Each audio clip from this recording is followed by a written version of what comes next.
Hello everybody, it's Survival4 for another weekly update. A few things today. First of all, this update's gonna have some tonal whiplash.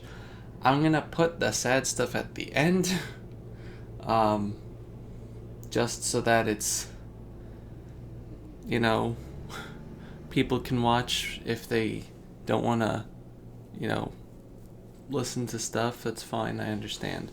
But I'll let you know when it's coming. But I'm just acknowledging that there's gonna be a complete disconnect in tone from the start to the end of this. Anyway, to start off, right now, the community project charity stream Pokemania is still going on. We are over $750 right now. I think we are at 726 out of our $400 goal. So yay! The goal is currently $800, but our original goal is 400, and we passed that on the first day, I think, which is awesome. And yeah, I'm really proud of everyone involved, but especially Wonderful Ones for putting it together, getting it actually to happen. So yay. But yeah, it was fun. I'm doing Pokemon Emerald Randomizer. I'm still going to be doing it at 2 p.m. today for my final block. So tune in there. Tune in for the whole stream, though. I'll link to the Twitch page. Will be in the description. As for other stuff, this past week was the end of March and the beginning of April. Yay! So that brought a few things. First, it was my Let's Playing anniversary, the end of year 9 and the start of year 10. I made a video on that. You can watch that. The Animal Crossing New Horizons started an event for Bunny Day that's running for 12 days. That has everybody on the internet furious because it has replaced 90% of the fish with eggs. I understand why people are upset because their farming economy is done. I'm not as annoyed by it, but again, I understand why it is bothering some people. I think that a lot of people are blowing it out of proportion, personally, but again, I understand why it's bothering a lot of people, and it is annoying. So, especially because it's going to be running for another 7 days. So, that's a lot of time. And, the game just came out a couple weeks ago, so people haven't burnt themselves out on it yet. So, this is forcing them to, not fish.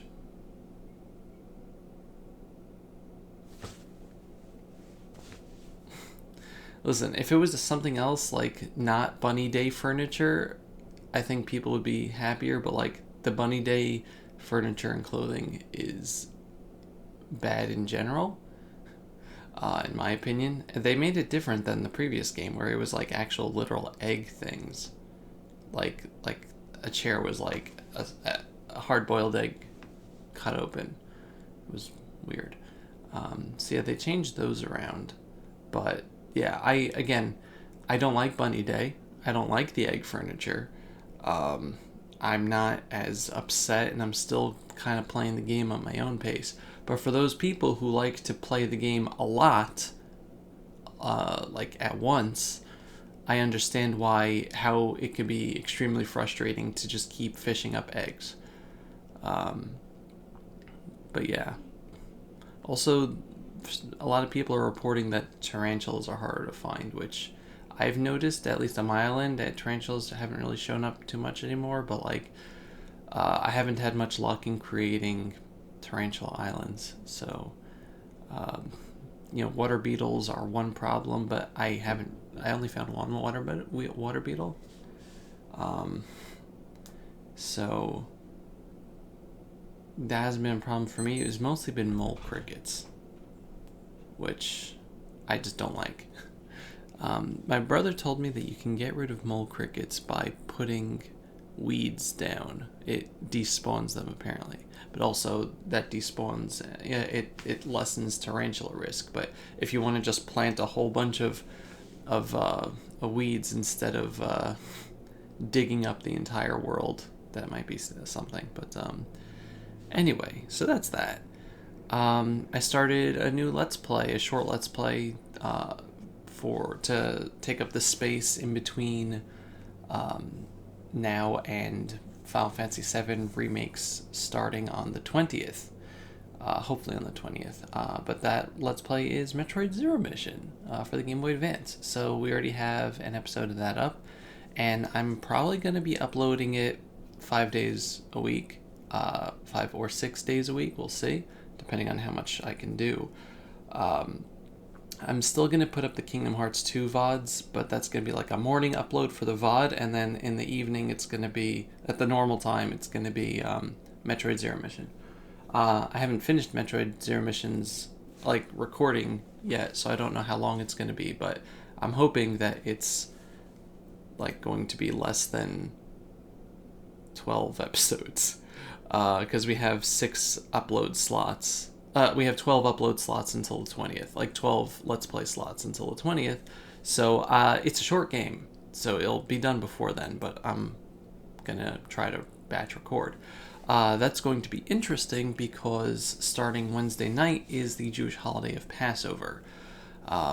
So I'm not going to be around or have access to the internet from Wednesday night to Saturday night. And then Sunday, Monday, Tuesday are going to be the intermediate days, and Tuesday night until Thursday night are going to be the last days that I'm not going to be around for. So this Wednesday until Saturday night for those 3 days, and then from Tuesday night until Thursday night I'm not going to be around. I already have 5 episodes recorded of Metroid, so it's a very low maintenance Let's Play, which is why I chose the game for this particular time. It's still very fun and I love it, but it's low maintenance. We're not doing anything flashy with it, so I'm able to batch record and batch edit and batch render and batch upload within the next couple of days and just get everything done. Where did I put my phone? Oh, it's right here. It's probably a text. Yes. I'll look at that later. So yeah, so that should all work out. Streams this week, I don't know. Streams next week, definitely not, because that's going to be the holiday. Wednesday night, definitely no stream this week. Tuesday night, maybe, but there's stuff I'm going to need to do. Also, next Monday, the 13th, is going to be another day where we're going to be out of our house for a while because we need to have everything sprayed over here again. I don't know if my room is necessarily getting sprayed. It's mostly going to be my parents' room, but that's why I haven't unpacked anything. My room is still bare. It's really fun because we have all our stuff from all our rooms in sealed bags, shoved in parts of the house wherever they can go, which is not a lot of space because our house is full of junk already. And now with Passover coming, we have to take out a completely different set of pots and pans and completely clean our house because there's different dietary laws on Passover. So we have to use different utensils, which means that we have to take apart our kitchen and everything else and move stuff around, and it's not a good time. Also, one of our dogs is supposed to give birth this week. So good times. Good times. But yeah, so that's fun. Last week I did a stream for Pikuniku, which is the Devolver published game. Excuse me, it's very fun. That'll go up at some point eventually. And yeah, as for other things, before we get to the weird part of the thing, 2 things. One is Persona 5 Royal came out this week, and that's not what I want to do. Here we go. Persona 5 Royal came out this week, and this is the Steelbook, which I love. I love how this looks. But I got the Fancy Schmancy edition because I really like Persona 5. The Phantom Thieves edition. For the original game, it was the Take Your Heart edition. But it came in this nice box that had a really nice picture on it on the front there. Um, the rest of it, there's like pictures of the the tarot cards and stuff. But it came with a theme. It came with an art book, which is really nice. That shows off like new art from the game, like either the new characters or the new versions of the characters' personas that they can evolve into. Like everybody got a third stage or a new second stage or something, essentially. I got a soundtrack disc, which I can't use right now because my optical drive for my PC is packed away. So I can't put this on my computer yet, but I will. It also, this is like a cover for the steelbook. It also came with a mask and some straps, and I have no idea really how to get them up because it doesn't have like a clasp or anything. It's literally just like straps. But yeah,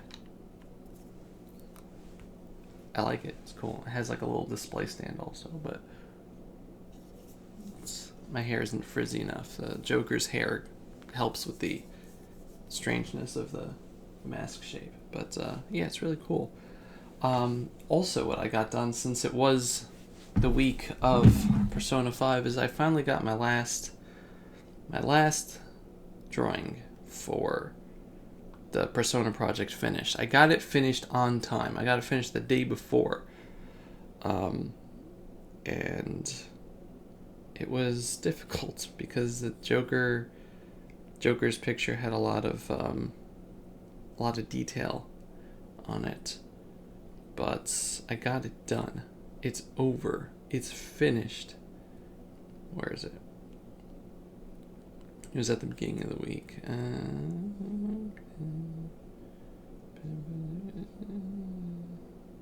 There it is. Let's see if I can. 1 second. There we go. So the lighting again is as always is bad. Let me get the lighting up on my end. There we go. Of course it auto adjusts it. Yeah, that's not even the same brightness setting.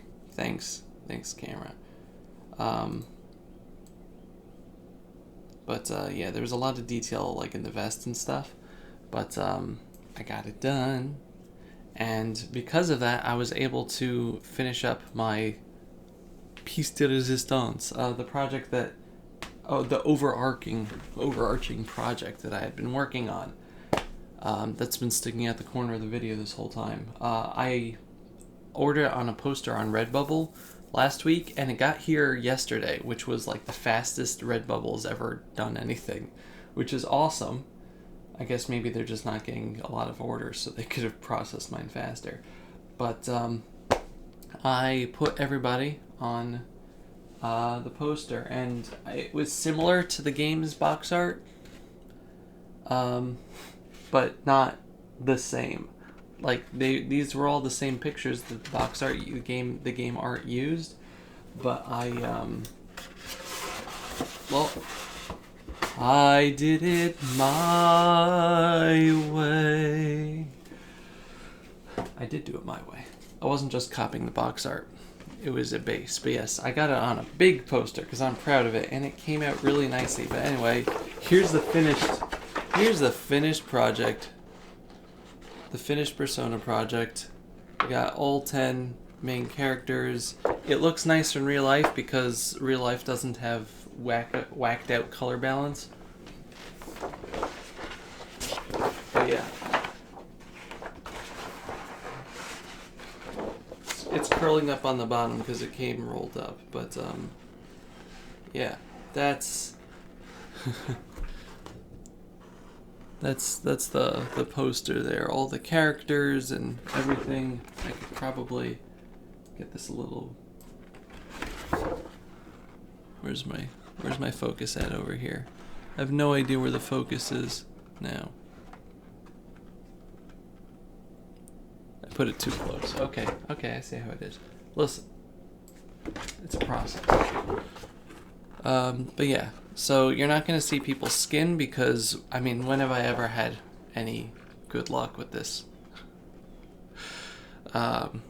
Showing like whiter skin. But yeah, this is going up on my wall and it's big.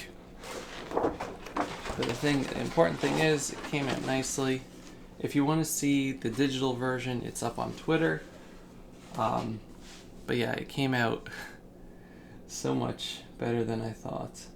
And I'm so happy it's done, but I'm so like proud of myself personally that I accomplished this, and in the time frame that I set, which was a ridiculous time frame to do 9 characters in 3 months like that, on top of all the other stuff that I had to do.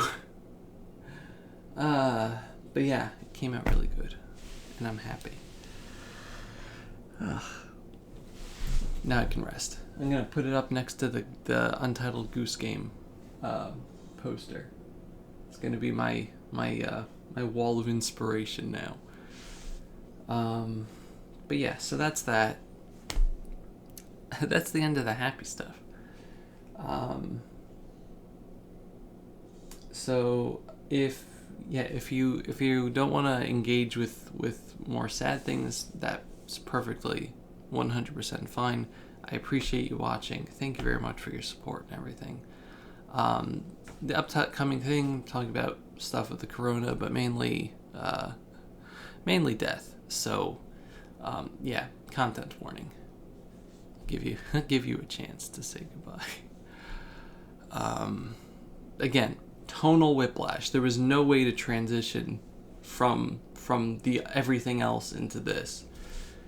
But yeah, so this week, aside from everything else, this week was kind of horrible.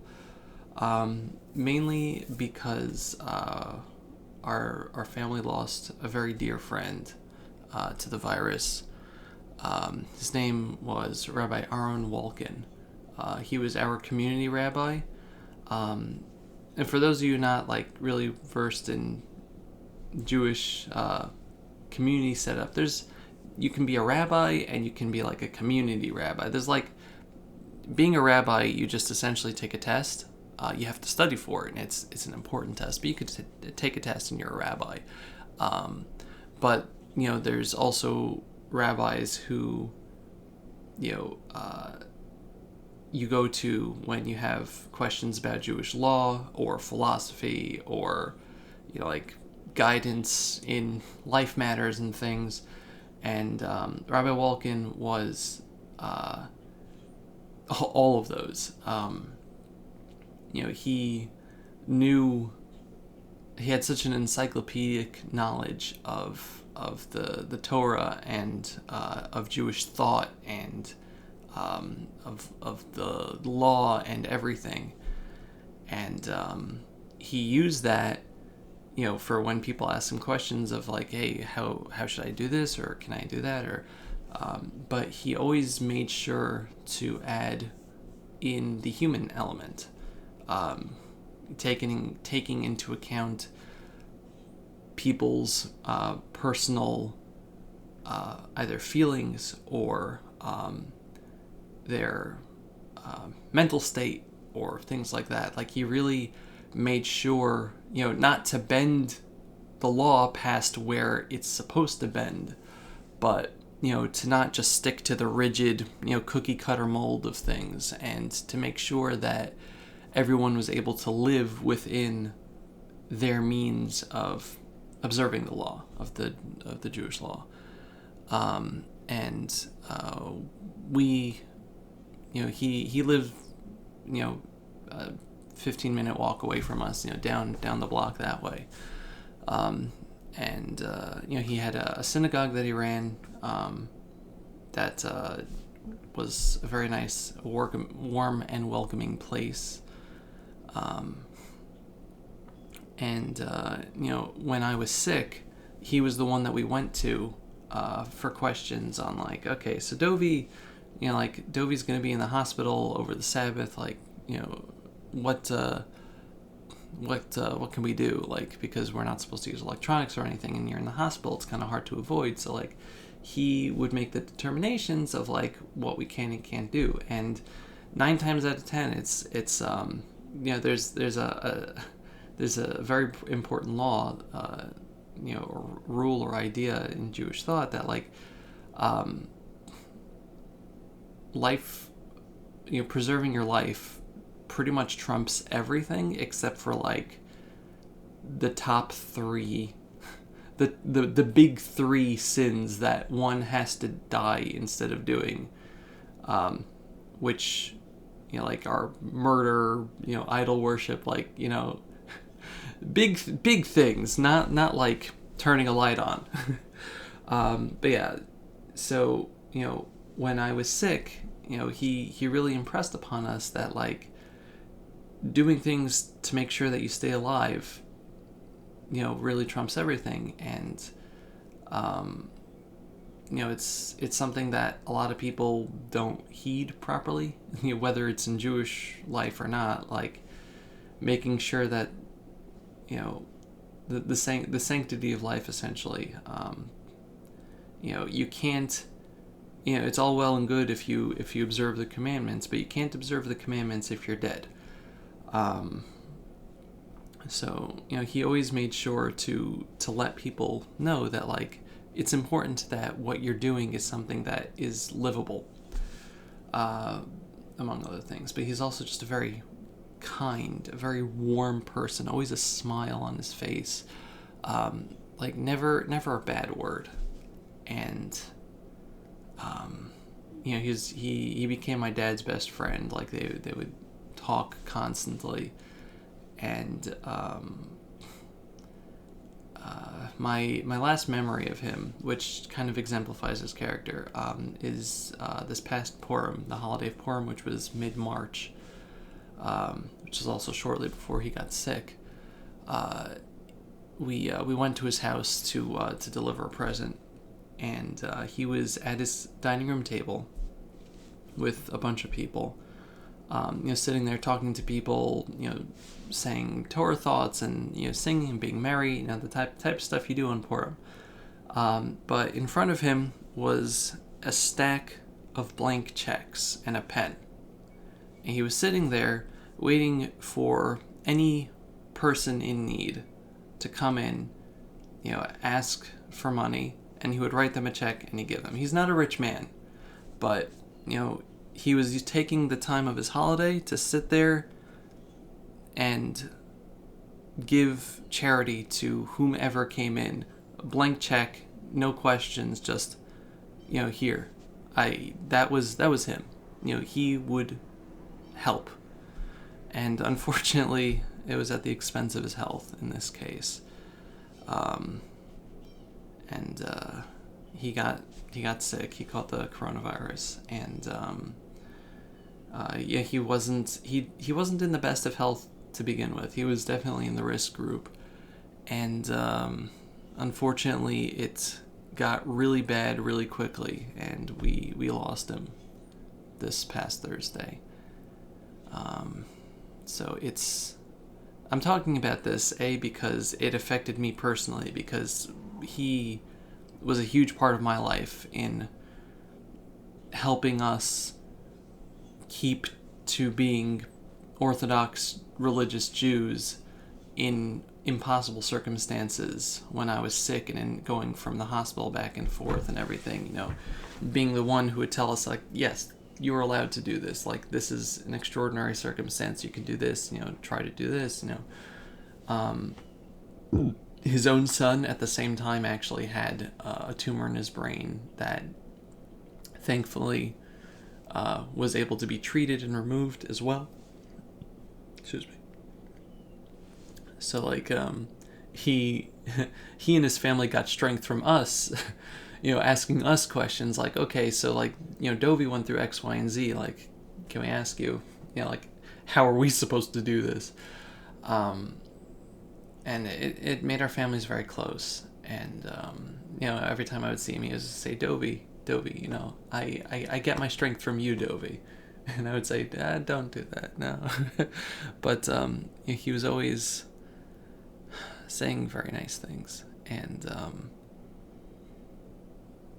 he was probably my dad's last, like, best friend. It was definitely my dad's only, like, friend here in the town that we're in. When we were thinking about moving, um, we had like pros and cons of leaving, and the con list of like, well, if we left, we wouldn't have X, Y, and Z was like three things. One of them was him.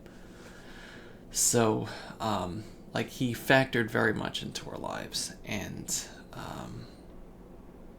just the fact that he's gone is horrible. Like the world the world has lost, like, not just another person, but like a person who, in my opinion, was making a difference, make a difference within his community and like the world at large. He was part of a lot of stuff, and all of his influence was used at trying to bring people together, at trying to spread joy and peace, and knowledge. And I don't know if we're gonna have anybody here that's going to be able to fill that role. Honestly, it's just crazy. So yeah, before this, we were taking the coronavirus very seriously. Most of us have not left the house in weeks. My dad is the only one who goes out for shopping and stuff. He makes sure to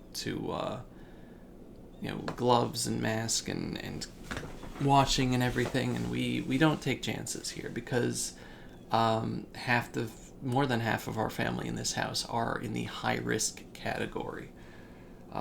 His funeral, the rabbi's funeral, had to be like live streamed. Like all the funerals are going on. Obviously, no one can gather for them. So like, my dad had to watch over a live stream. We can't even go comfort the mourners or anything because nobody can get together. But like we've been very, very careful in our personal lives here. We've been taking this seriously, but it's sad and depressing to think that even if we make it through this, then there isn't necessarily going to be a normal to go back to. The new normal is going to give way. The new normal that we have now is going to give way to a newer normal, where hopefully we'll be let out of our houses at least. But the dynamics of life are going to be very different, and that's scary and depressing. But we all have to do what we can to make sure that we don't contract any sicknesses, but also that we are not in any way, shape, or form spreading it. Because a lot of people, unfortunately, just don't think. I could just end the sentence and say they don't think. But they don't think that they'll be the one that will spread it. Or like, well, I might not be feeling well, but like I can still go out. I'm okay. No. Right now, all the synagogues are closed. We have a holiday coming up. Passover is one of like 3 major holidays of the year, not including the high holidays. It's like 3 major. There's Sukkot, Pesach, and Shavuos, like at different times, and they all represent big things. This is like the Passover is the Exodus from Egypt, and it's the first holiday that the Jews were given after being freed from slavery, and it's big.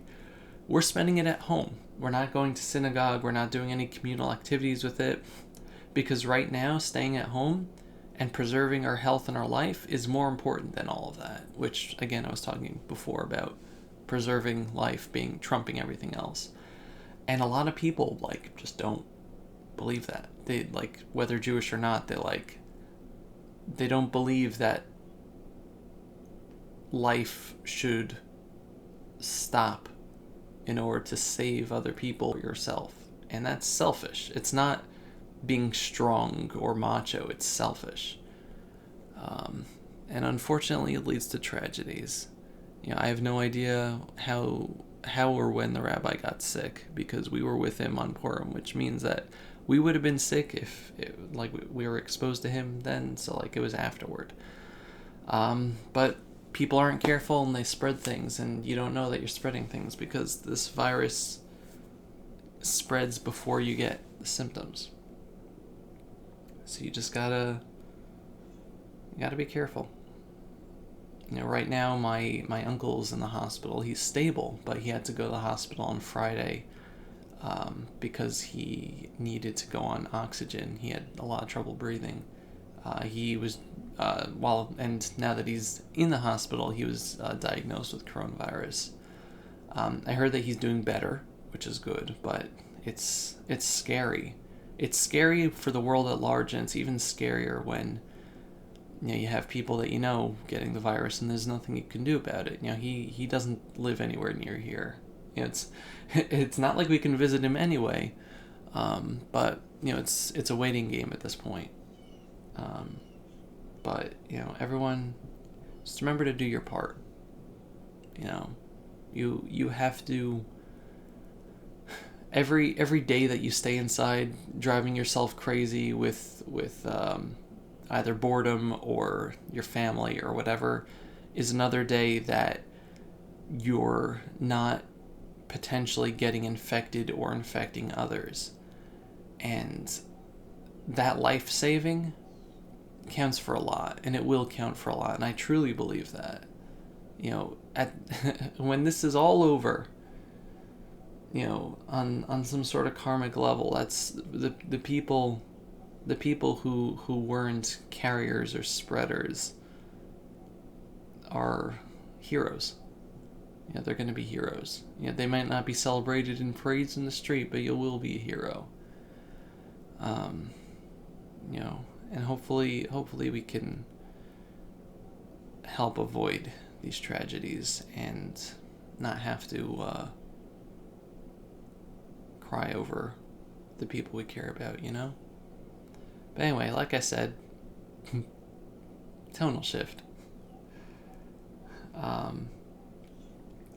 But yeah, I'm looking forward to the holiday, regardless of not being able to spend it with the community at large. Just because it's something else to focus on. And here's hoping that it's going to be a while, till things calm down, because it's it's a pandemic. That's just how it goes. But hang in there. I believe in you, and I thank you. Whether you're at home or on the front lines at a store or in a hospital, thank you for doing your part to make sure that things don't spread and the world still runs. But I'll see y'all next week. Goodbye, everybody. Bye-bye.